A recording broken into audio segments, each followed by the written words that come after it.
Scott Bruder here. What I'm going to do is I'm going to add a RAM chip to the Tandy WP-2, and it's as easy as ordering the correct one. Focus, there you go. And putting it in the correct slot.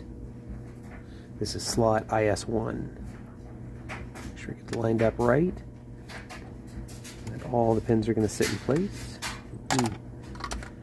Make sure that your notch is facing the right way and that your pins are facing the right way.